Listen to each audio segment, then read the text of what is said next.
세상에서 가장 완벽한 감옥은 창살이 없는 곳입니다. 내가 태어난 곳은 인민의 낙원이라 불렸습니다. 하지만 그 낙원의 끝엔 5m 높이의 콘크리트 장벽과 1만 볼트의 고압선이 흐릅니다. 국가가 나를 보호하기 위해 세웠다는 그 장벽은 내가 죽어야만 통과할 수 있는 거대한 묘비였습니다. 여러분은 자유를 위해 기꺼이 지뢰밭에 몸을 던질 수 있습니까?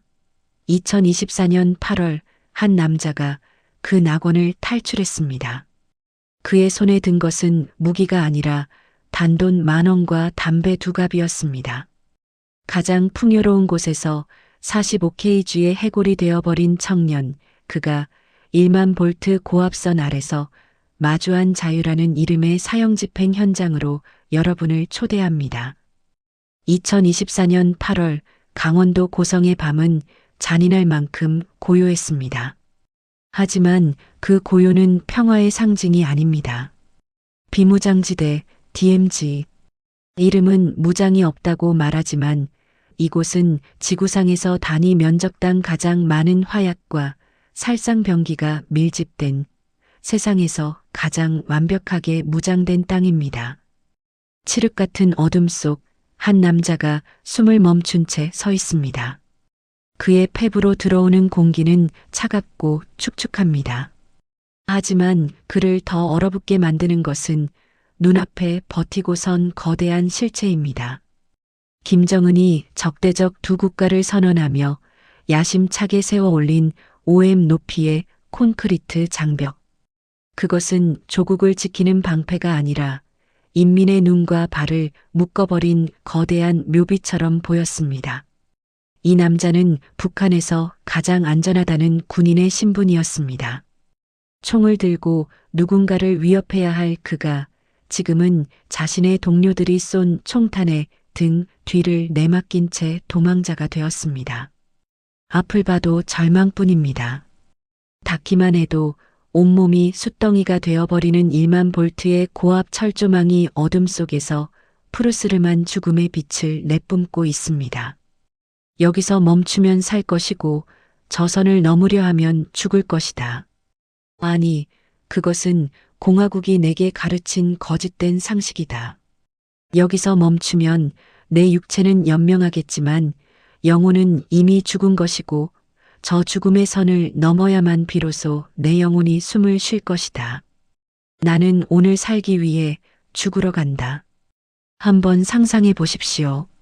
단 한 걸음 불과 10cm의 오차만으로도 발밑에 땅이 화염을 내뿜으며 당신의 육체를 집어삼키는 지뢰밭 한복판에 서 있는 기분을 말입니다. 이 남자는 지금 그 지옥을 스스로 선택했습니다. 그를 사지로 몰아넣은 것은 증오가 아니라 살고 싶다는 지독한 열망이었습니다. 가장 어두워야 할 밤이지만 1만 볼트의 고압선은 그 어느 때보다 밝게 빛나며 그의 죽음을 종용합니다. 하지만 그 빛은 그에게 사형집행인의 눈빛인 동시에 어둠 속에 갇힌 그를 불러내는 유일한 구원의 통로이기도 했습니다. 2024년 8월 9년의 군 생활을 버리고 오직 맨몸 하나로 DMZ를 걸어 넘어온 MZ 북한군. 그가 마주한 이 기막힌 모순의 현장. 국가가 세운 가장 높은 벽을 넘기 위해 스스로 가장 낮은 곳으로 기어들어가야 했던 청년의 처절한 사투. 2024년 최심판 탈북 실화. 그 숨막히는 첫 장이 지금 시작됩니다. 사람들은 그를 토대 좋은 집안의 자제라 불렀습니다. 평양의 심장부에서 태어난 엘리트였습니다. 북한에서 평양 시민권이란 선택받은 자들만의 천국 티켓이자 국가가 보장하는 안락한 울타리입니다. 하지만 그 울타리는 국가가 원할 때 언제든 목을 죄는 올가미로 변할 수 있었습니다. 어느 술자리 중앙당 간부였던 할아버지가 뱉은 지극히 인간적인 한마디. 우리네 의료 정책이 참으로 열악하구만. 이 상식적인 걱정은 북한이라는 거대한 감옥 안에서 낙원을 부정하는 반역이 되었습니다. 할아버지의 그 짧은 탄식은 가족 전체의 삶을 송두리째 뿌리 뽑아 함경남도의 척박한 시골 마을로 내던졌습니다. 가장 화려한 곳에서 가장 낮은 곳으로의 추락. 17살의 어린 나이에 군대에 입대합니다. 하지만 그가 마주한 군대는 무적의 강군이 아니라 기아와 부패가 지배하는 거대한 고철 덤이었습니다. 운전병으로 배치받은 그에게 주어진 것은 최신형 탱크가 아니었습니다. 기름이 없어 쌀겨를 태워 연기를 내며 굴러가는 이름만 자동차인 쌀겨차였습니다. 이 나라는 핵과 미사일을 쏘아 올리며 세계를 위협한다고 큰 소리치지만 정작 군인들은 굶주림에 지쳐 서로의 부속품을 훔쳐 잡마당에 팔아넘겨야만 생존할 수 있는 기막힌 모순에 빠져 있었습니다. 지켜온 것은 조국이 아니라 썩어가는 체제의 시체였습니다. 결정적인 균열은 군 병원에서 일어났습니다. 영양실조와 과로로 쓰러진 눈을 떴을 때 그의 팔에 꽂혀 있던 것은 생명줄이 아니라 독약이나 다름없었습니다. 재사용해서 누렇게 변한 링거줄, 그리고 유리병 속에서 둥둥 떠다니는 정체 모를 이물질들. 약 살 돈 있네? 없으면 공화국에서 만든 이거나 맞으라. 군의관의 무심한 말투는 가장 자본주의적인 사형 선고였습니다. 그 오염된 액체가 혈관을 타고 들어올 때마다 몸은 고열로 비명을 질렀습니다. 사람을 살려야 할 병원이 사람을 죽이는 도살장이 된 현장. 아, 이 낙원은 나를 보호하는 것이 아니라 나를 천천히 분해해 소모하고 있구나. 그때 칠흑 같은 밤의 고요를 뚫고 들려온 작은 소리가 있었습니다. 몰래 숨겨둔 라디오에서 흘러나오는 남조선의 방송. 6.25 전쟁은 북한의 남침으로 시작되었습니다. 평생을 남조선 괴뢰들이 쳐들어왔다고 믿으며 총을 닦아온 그에게 이 북침을 했다면 남한이 한가운데라도 점령도 못하고 부산까지 밀려갔으니 일반 사람들도 싸움을 먼저 하는 사람들이 한 대라도 더 때리는 법이다. 이 진실은 1만 볼트 고압선보다 더 강렬한 충격으로 다가왔습니다. 가장 믿었던 조국이 내뱉은 가장 거대한 거짓말. 나를 지켜주지 않는 조국을 위해 나는 왜 9년이나 청춘을 바쳤는가? 나를 죽이려는 조국을 버려야만 내가 비로소 살 수 있겠구나. 일상이라는 이름의 감옥에 금이 가기 시작했습니다. 낙원은 지옥이 되었고 주적이라 배웠던 이들의 목소리는 구원이 되었습니다.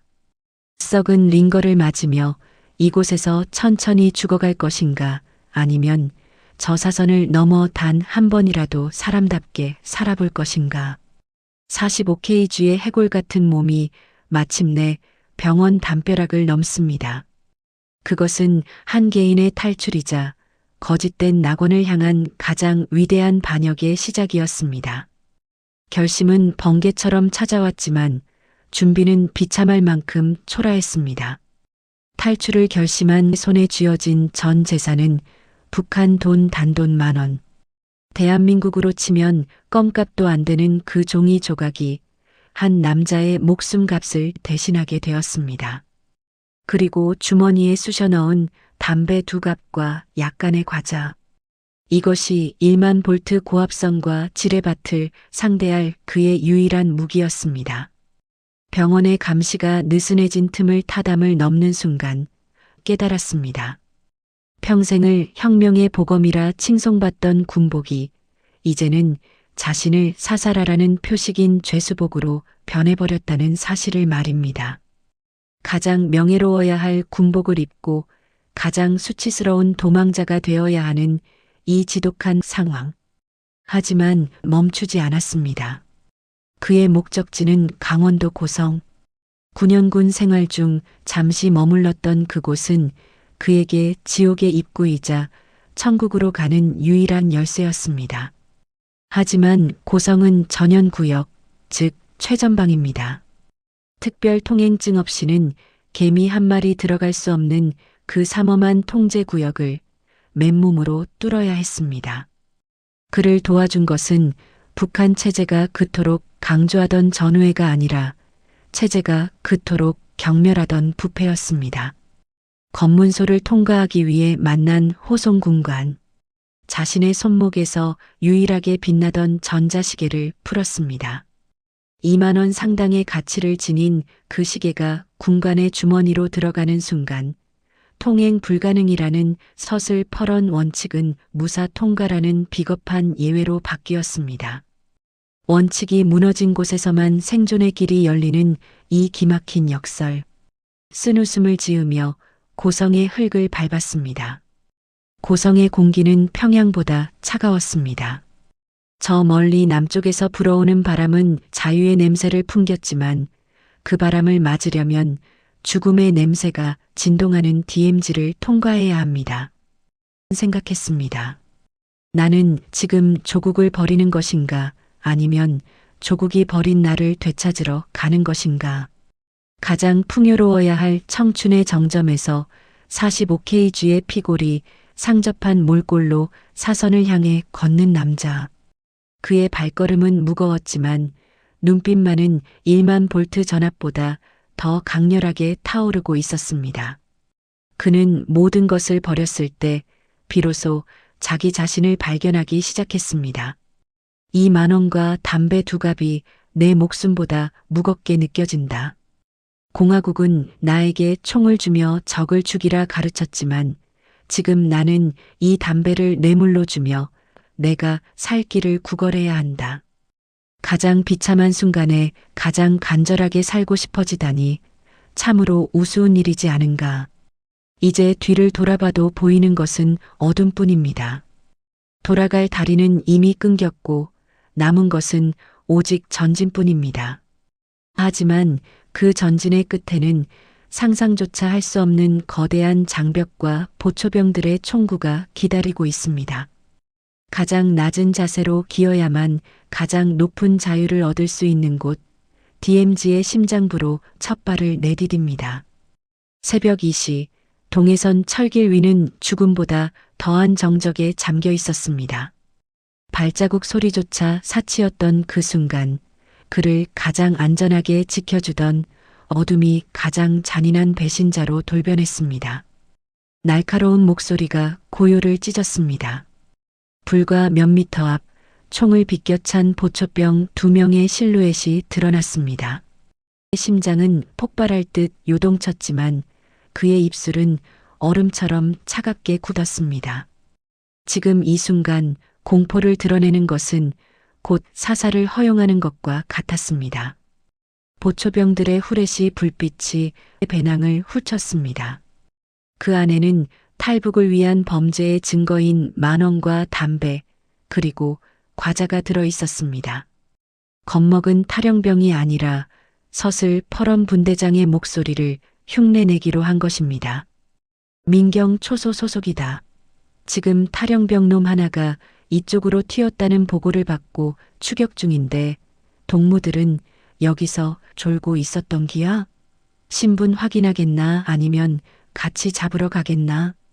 보초병들은 당황했습니다. 당당함은 그들의 의심을 잠재웠습니다. 그들은 배낭을 열었습니다. 그 안에서 나온 담배 한 갑과 과자 봉지. 그것은 뇌물이 아니라 고생하는 후배들을 위한 선배의 배려라는 이름으로 포장되었습니다. 가장 배고픈 자가 가장 배고픈 자를 매수하는 비극적인 현장. 보초병 한 명이 담배를 낚아채며 주머니에 넣는 순간 생사권은 충성이 아니라 니코틴에 의해 결정되었습니다.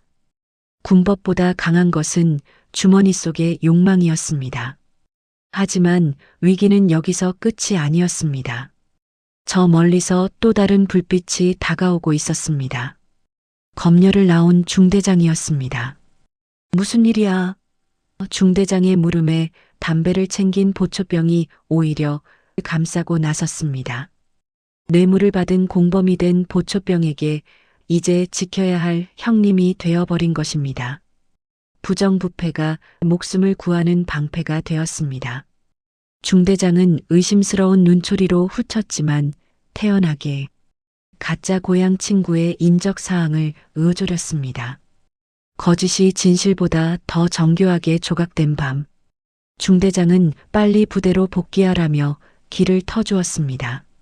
나를 죽일 수도 있었던 저 후레쉬 불빛이 이제는 내가 갈 길을 비춰주는 안내등이 되었다. 나를 잡아야 할 군인들이 담배 한 갑에 눈을 감아주다니. 공화국의 철통 같은 경계란 결국 이런 구멍난 그물이었던가. 참으로 고맙고도 가련한 전우들이로다. 뒤도 돌아보지 않고 어둠 속으로 몸을 던졌습니다. 등 뒤에서 느껴지는 시선들이 차가운 화살처럼 박혔지만 그는 멈출 수 없었습니다. 이제 남은 것은 인간의 눈이 아닌 기계의 눈과 물리적인 장벽입니다. 보초병의 눈은 속였을지언정 눈앞에 나타난 5m 높이의 거대한 콘크리트 괴물은 담배 한 갑으로 넘을 수 없는 것이었습니다. 사람의 눈은 속였으나 거대한 물리적 실체는 속일 수 없었습니다. 눈앞에 나타난 것은 5m 높이의 거대한 콘크리트 장벽이었습니다. 김정은이 적대적 두 국가를 선포하며 야심차게 세운 이 벽은 인민을 지키는 성벽이 아니라 인민의 영혼을 가두는 거대한 관 뚜껑이었습니다. 장벽 위에는 유리 조각이 촘촘히 박혀 있고 그 너머엔 무엇이 기다리는지 알 수 없는 심연만이 가득했습니다. 장벽 주변을 서성이던 머릿속엔 절망이 파도처럼 밀려왔습니다. 여기까지 어떻게 왔는데 이 차가운 시멘트 덩어리가 내 인생의 마지막 벽이 되는 것인가. 장벽을 오르려 목재를 끌어다 놓아 보았지만 시멘트가 잔뜩 묻은 나무 기둥은 45kg의 해골 같은 몸뚱이조차 지탱하지 못할 만큼 무거웠습니다. 그때였습니다. 절망의 끝에서 눈에 들어온 것은 아주 작고 비루한 구멍이었습니다. 빗물을 빼내기 위해 장벽 밑바닥에 뚫어놓은 배수구. 그것은 사람이 지나갈 수 있는 통로가 아니었습니다. 짐승이나 드나들 법한 좁고 더러운 틈새. 하지만 그곳에 머리를 밀어 넣었습니다. 지난 9년 동안 그를 죽음의 문턱까지 몰고 갔던 굶주림이 이 순간만큼은 그의 유일한 구원자가 되었습니다. 머리는 들어갔습니다. 하지만 어깨가 걸렸습니다. 한치 앞도 보이지 않는 좁은 관속 같은 배수구 안에서 온몸의 뼈를 접는 듯한 고통을 느꼈습니다. 뼈와 시멘트가 부딪히는 불길한 소리가 귓가를 때렸습니다. 만약 여기서 몸이 끼어버린다면 그는 산채로 이 장벽 밑에 매장될 것입니다. 공화국은 나를 굶겨 죽이려 했다. 그런데 그 굶주림 덕분에 내가 이 구멍에 들어올 수 있다니. 나를 파괴하던 결핍이 나를 살리는 열쇠가 되다니. 이 얼마나 지독한 농담인가. 조금만 더 뼈를 깎아내서라도 나가야 한다. 숨을 내뱉으며 가슴팍을 쥐어짰습니다. 45kg의 육체는 종이장처럼 구겨져 장벽의 두께를 관통하기 시작했습니다. 어깨에 살같이 벗겨지고 군복이 너덜너덜해졌지만 마침내 손끝에 장벽 너머의 흙이 만져졌습니다. 장벽을 통과해 밖으로 굴러나왔을 때 해방감을 느꼈습니다. 가장 높은 곳을 넘지 못해 가장 낮은 곳, 오물과 흙탕물이 흐르는 구멍으로 기어 나왔지만 그 순간 그는 세상 그 어느 왕보다 고귀한 자유의 첫 공기를 마셨습니다. 하지만 안도는 찰나였습니다. 장벽 너머에 펼쳐진 것은 꽃밭이 아니었습니다. 장벽보다 더 잔인한 사선, 푸른 불꽃을 튀기며 웅웅거리는 1만 볼트의 고압 철조망이 비웃듯 기다리고 있었습니다. 이제 겨우 관 뚜껑을 열었을 뿐이다. 진짜 지옥은 지금부터다. 낮은 저음의 웅웅거리는 전기 노이즈와 함께 아주 멀리서 들려오는 구슬픈 노랫소리가 묘하게 겹쳐진다. 장벽이라는 관 뚜껑을 열고 나오자마자 마주한 것은 푸른 살기를 띤 채 웅웅거리는 만선 철조망이었습니다. 1만 볼트. 닿는 순간 비명조차 지르지 못하고 숯덩이가 되어버리는 죽음의 전압입니다. 국가가 인민을 보호하기 위해 쳐놓았다는 이 울타리는 인민이 제 발로 나가는 순간 사형집행인으로 돌변합니다. 조심스레 군모를 벗어 철조망에 살짝 대보았습니다. 팍! 불꽃이 튀며 모자가 순식간에 검게 그을립니다. 소름 끼치는 전율이 등줄기를 타고 흘렀습니다. 그런데 더 기가 막힌 상황이 벌어집니다. 불과 30m 옆 5m 높이의 감시탑에서 보초병의 노랫소리가 들려오기 시작한 것입니다. 세상에 꺾일 때면 술 한 잔 기울이며 이제 곧 우리의 날들이 온다고. 그것은 안재욱의 친구였습니다.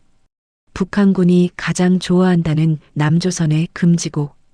보초병은 자기 노래에 취해 흥얼거리고 있었고 그 노래 마디마디에 자신의 목숨을 걸어야 했습니다. 노래가 이어지는 동안은 보초병의 신경이 느슨해져 있다는 뜻이지만 노래가 멈추는 순간은 사형 선고가 내려지는 순간과 같았습니다. 저 노래가 이렇게 잔인하게 들릴 줄이야. 친구를 부르는 노랫소리에 맞춰 나는 친구들의 총구를 피해 기어가야 한다. 전우야, 부디 노래를 멈추지 마라. 내가 노래에 취해 있을 때만 내가 사람으로 살 수 있다. 이 얼마나 미친 현실인가. 주변에서 마른 나뭇가지 2개를 찾아냈습니다. 전기가 통하지 않는 마른 나무로 지렛대를 만들어 철조망을 들어 올리기 시작했습니다. 하지만 지면과 철조망 사이의 틈은 고작 10cm. 45kg의 마른 몸조차 통과하기엔 턱없이 부족했습니다. 손톱이 빠질 정도로 땅을 파헤치기 시작했습니다. 손끝에 피가 맺히고 흙이 박혔지만 통증은 느껴지지 않았습니다. 1만 볼트의 푸른 불빛이 그의 등을 핥고 지나갈 때마다 모공이 곤두섰습니다. 갑자기 노래가 멈췄습니다. 감시탑 위에서 들리는 부스럭거리는 소리. 땅바닥에 코를 박고 화석처럼 굳었습니다. 1만 볼트 고압선 바로 아래서 숨소리조차 죽인 채 그는 자신의 심장 소리가 보초병에게 들릴까봐 두려웠습니다. 눈을 질끈 감았습니다. 여기서 끝인가? 하지만 보초병은 다시 노래를 흥얼거리기 시작했습니다. 술기운에 취한 보초병의 나태함이 신의 자비가 되었습니다. 국가의 기강이 무너진 틈을 타서야 비로소 한 인간의 생명이 이어지는 이 비극적인 모순. 그 틈을 타 몸을 비틀어 철조망 아래를 빠져나갔습니다. 철조망을 무사히 넘었을 때 옷은 걸레처럼 찢겨 있었고 등엔 전압의 열기가 고스란히 남아 있었습니다. 하지만 안도는 없었습니다. 고압선 너머에 기다리고 있는 것은 보이지 않는 살인자, 지뢰였습니다. 이제는 들리는 소리가 아니라 보이지 않는 발밑과의 싸움이 시작된 것입니다. 1만 볼트의 사선을 넘었을 때 자신이 승리했다고 믿었습니다. 하지만 눈앞에 펼쳐진 것은 승전보가 아니라 보이지 않는 살인자들이 매복한 침묵의 벌판이었습니다. 지뢰밭.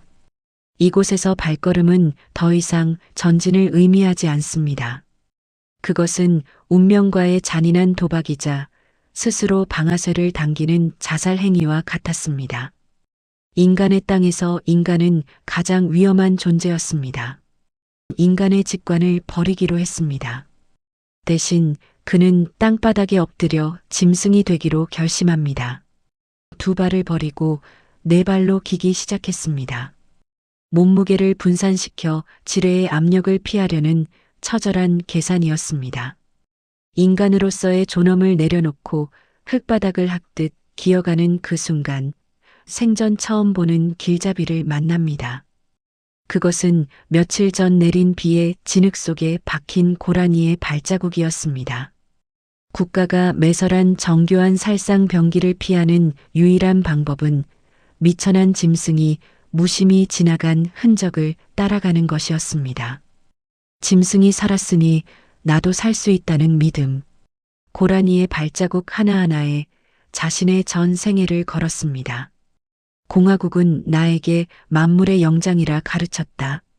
하지만 지금 나는 고라니의 뒷공무니를 쫓는 미물에 불과하다. 인간이기를 포기해야만 가장 인간답게 살 수 있는 길을 찾을 수 있다니. 이 지뢰밭이야말로 세상에서 가장 정직하고도 잔인한 거울이로구나. 1km를 기어가는데 몇 시간이 걸렸는지 모릅니다. 손바닥은 가시넝쿨에 찢겨 피투성이가 되었고 무릎은 감각을 잃었습니다. 그때 눈앞에 거대한 철제 구조물이 나타났습니다. 대전차 지뢰가 매설된 구간을 알리는 차단봉. 보통 사람이라면 절망했을 그 공포의 표식 앞에서 미소를 지었습니다.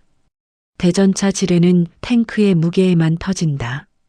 사람의 무게로는 터지지 않는다. 군 생활 9년 동안 배운 살상의 지식이 이제는 그를 안심시키는 구원의 복음이 되었습니다. 그는 지뢰를 손으로 밀어내며 그 사이를 지나갔습니다. 죽음을 위해 만들어진 물건을 만지며 생명을 느끼는 이 기막힌 모순.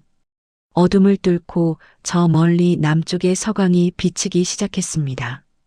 그것은 북한의 서슬 퍼런 서치라이트가 아니라 누군가를 기다리는 듯한 따뜻한 가로등 불빛이었습니다.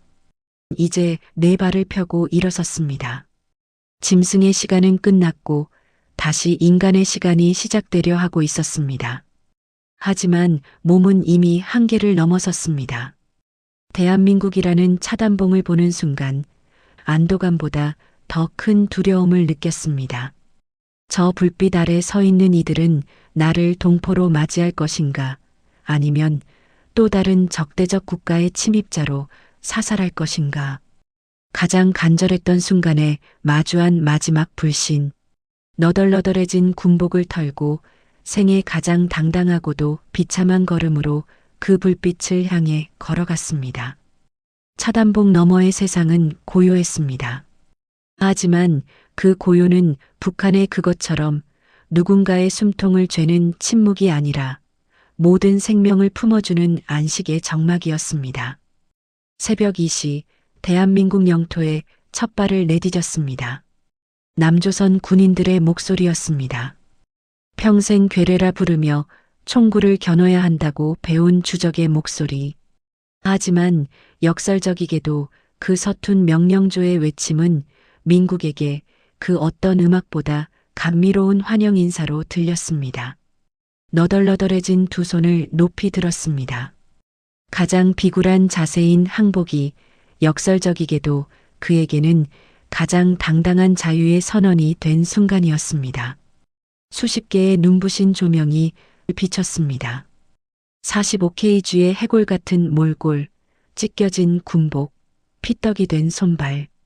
그 처참한 모습이 세상에 드러났습니다. 다가온 한국군 장교가 그에게 첫마디를 건넵니다. 대한민국에 오신 것을 환영합니다. 이제 안심하십시오. 총칼로 무장한 군인이 건넨 것은 죽음의 탄환이 아니라 존재에 대한 인정이었습니다. 그 자리에서 무너져 내렸습니다. 조사실에 도착한 차려진 첫 끼니는 고기 반찬도 화려한 성찬도 아니었습니다. 따뜻한 김이 모락모락 피어오르는 흰죽 한 그릇이었습니다. 오랫동안 굶어서 갑자기 독한 음식을 먹으면 몸이 상합니다. 이 죽부터 천천히 드세요. 그 죽 한 숟가락을 입에 넣고 목이 메었습니다. 북한의 병원에서 오염된 링거액을 맞으며 죽음을 기다리던 그에게 남쪽의 군인들이 건넨 이 밍밍한 죽은 세상에서 가장 진하고 따뜻한 생명의 정수였습니다. 가장 화려한 자유를 찾아왔지만 그를 가장 감동시킨 것은 아주 사소하고 평범한 인간에 대한 배려였습니다. 그로부터 1년이 지났습니다. 이제 더 이상 누군가를 죽이기 위해 총을 닦지 않습니다. 대신 그는 사람을 살리는 물리치료사가 되기 위해 대학 입학을 준비하고 있습니다. 45kg의 해골 청년은 이제 당당한 대한민국 시민으로 거듭났습니다. 그는 가장 부유한 평양을 버림으로써 비로소 진정한 풍요를 찾았고 조국을 배신함으로써 비로소 자신을 구원했습니다. 이제 그는 거울 속의 자신을 보며 더 이상 묻지 않습니다. 내일은 굶지 않을까? 대신 그는 내일의 꿈을 묻습니다. 1만 볼트의 고압성과 지뢰밭을 뚫고 우리에게 던진 질문은 명확합니다. 여러분에게 자유는 무엇입니까? 공기처럼 당연해서 잊고 살았던 그 평범한 일상이 누군가에게는 목숨을 걸고 뼈를 깎아내야만 얻을 수 있는 기적이었다는 사실을 기억해 주십시오. 우리가 누리는 이 평화가 가장 비싼 대가를 치른 이들의 희생 위에 서 있음을 잊지 마시기 바랍니다. 오늘 하루 당신이 마음껏 들이킨 그 자유로운 공기의 무게를 다시 한번 느껴보시길 바랍니다.